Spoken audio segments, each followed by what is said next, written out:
It would seem we got a bit of a follow-up to the Catherine Dev's transgender discrimination suit. So The Guardian wrote an article as to how this case is being unpacked so far, and there's a couple of updates that we're going to be going over. But before we even get into that, I think it's best to recall how this all came about. And then, I'll just dash in my own little opinion here and there.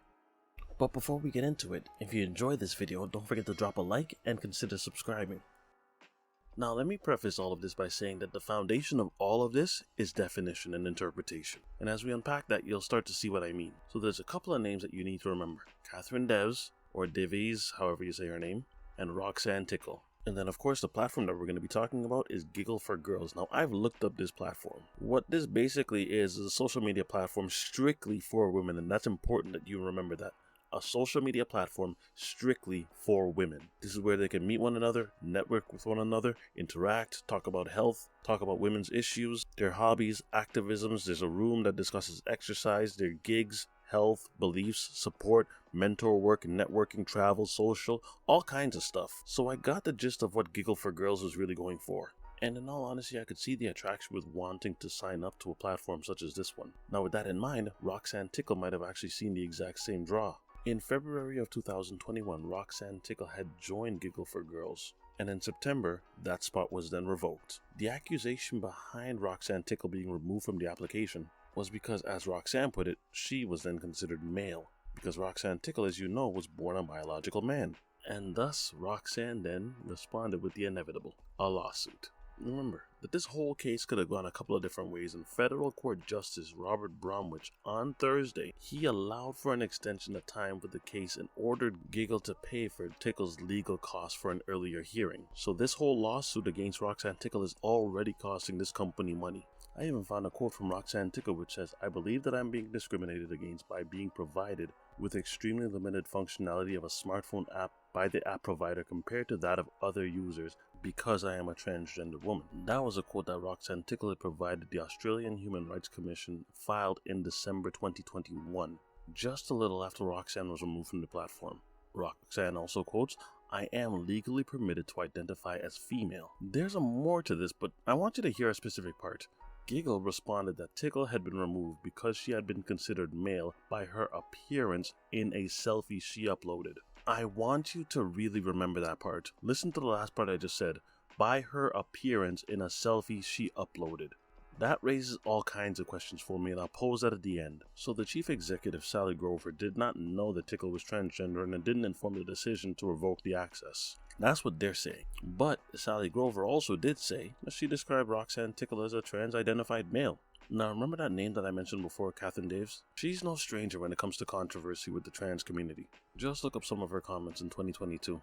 Now she said, and I quote, "We haven't had much political appetite to protect women's rights." And also that she wouldn't protest against a vacancy in the Senate seat in order for her to prioritize this cause. Why? Because there's definitely going to be some precedents set with this case. As I stated earlier, this really gets down to the heart of definition and interpretation. Also, I should have added in perspective. Catherine also makes mention that this has the potential to be the definitive case to go all the way to the High Court to ensure women and girls' rights, and that they have the right to say no to men in spaces where they are vulnerable. Listen to those words, people. Let me read that second part again. This has the potential to be the definitive case to go all the way to the High Court to ensure women and girls have the right to say no to men in spaces where they are vulnerable. Now with that statement, you could already see her perspective when it comes to the trans community and trans women. When this case came about, Giggle for Girls, they attempted to have the matter squashed, saying that they objected to the competency, but of course Robert Bromwich, he threw that whole claim out. And then of course, if removing the claim already in and of itself wasn't already a kick to the stomach, he then also approved an application by Tickle to limit the maximum amount of legal costs she would pay. This is Roxanne Tickle we're talking about now. He limited the amount that Roxanne would pay to $50,000 if Roxanne were to lose this case. If you can't start to see where this judge is leaning towards, I don't think you're paying attention. The more I'm reading about this, the more I'm starting to see where he's going to lean in terms of his decision.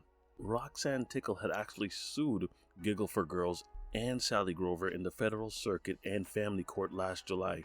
However, because of legal costs, those things that kind of pile up when you decide to drop a lawsuit on somebody, those costs start to pile up, and thus the suit was dropped. more than likely because they were just going to stifle Roxanne with legal fees until, Roxy's mind was changed. So, in December, to kind of stick it to them, Roxanne Tickle then filed a new lawsuit, where Roxy was then seeking damages, a written apology, and restored access to the platform. I swear to you, you cannot buy this kind of drama. So there's going to be a management hearing that's upcoming, and thus, this is the situation. Now let's get to it. So the definition of what's being set out here is one of perspective and interpretation. The perspective is, Giggle for Girls has their understanding of what they class a woman to be. They identify women as being biological. Now, I have to then preface that by stating that there was a comment made that raises some questions.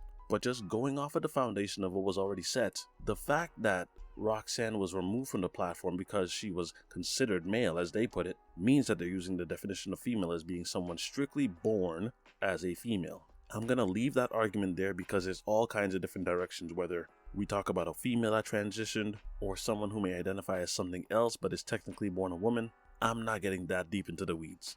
But that's their perspective. The opposite position that would be held by Roxanne Tickle would solely be based on the premise of being, quote-unquote, born that way. That terminology in and of itself leaves the door open for so many different redefinitions and different positions. Because if the matter of how you are born could ever go into a situation of redefinition once more information is exposed to you, then the premise is you can really identify as anything that you want to, and that is what you are seeing here. Roxanne Tickle's argument is, because I identify as a woman, therefore I am a woman, as much as Sally Grover and as much as Catherine Daves. Because what Roxanne is saying to Catherine Daves and Sally Grover is, you accept women that identify as women, but yet you remove the woman who identifies as a woman, thus discrimination. This really only comes down to a simple matter. What makes a woman a woman? Is it the experience? Is it the potential that only a biological woman could take those steps to give birth? And yes, I say potential because not all women have children, obviously we know that. Not all women want children. And because of certain complications in life, not all women are capable of having children. Sometimes those body parts are not functioning or they're just not there. And the next thing, interpretation. Maybe as I was reading this article, maybe I might have read something incorrectly, but it almost sounded as if Roxanne Tickle had uploaded a selfie and they removed Roxanne strictly based on appearance. That makes me then question something, and hear me out, because I know exactly what position I have on this. But removing someone on the basis of appearance, I'm telling you right now, that won't fly. Because not all people look the same, not all women look the same, not all men look the same. But that's not what we're talking about here. We're talking about a biological male that entered into the circle meant for biological females. Whether or not they put that as the definition, I don't know. But that's the premise of what I got when I read this article. But if the matter is strictly based on appearance, I have to then ask the other question. What if Roxanne didn't actually look the way that Roxanne looked? What if Roxanne had had all the work done, all of the cosmetic surgeries to make Roxanne look like any other person that was out there? Would their accepting of Roxanne then change? And I'm telling you this right now, if Roxanne was then accepted because he was quote unquote passable, then that makes any argument to you then removing this person because they look like a male null and void.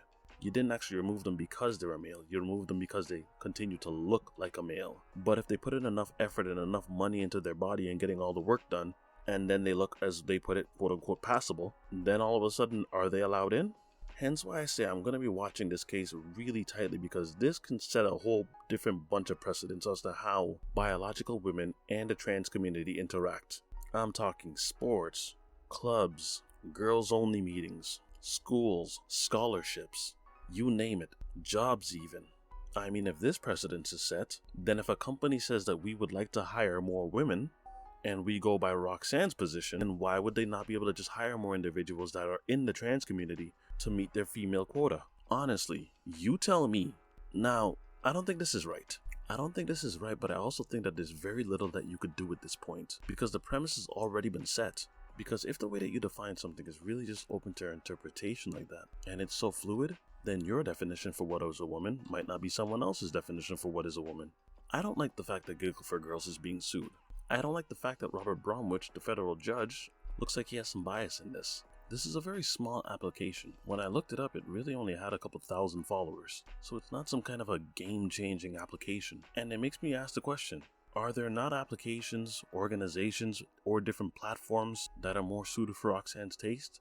Now, I already know what some people could say, that the moment that you could discriminate against one person on one basis, it leaves the door wide open to where you could then discriminate against someone else for some other reason. Say they discriminate against someone based on their age, or based on their appearance, or based on their hair color, or based on their skin color. Does that open up that avenue now? Well, it's very possible, but that's not what we're discussing right now. Right now, we're discussing man and woman, and how you interpret those blurred lines. So if you ask my perspective, I think Giggle for Girls was absolutely right in this case. That they should have had the right to remove Roxanne Tickle. But let me know what it is that you guys think. Do you think Giggle for Girls is wrong? Or do you think Roxanne Tickle's wrong? And who do you think wins in this case, and how do you define things? Whatever it is, let me know in the comment section, and I will see you guys again for the next one. Be easy, y'all.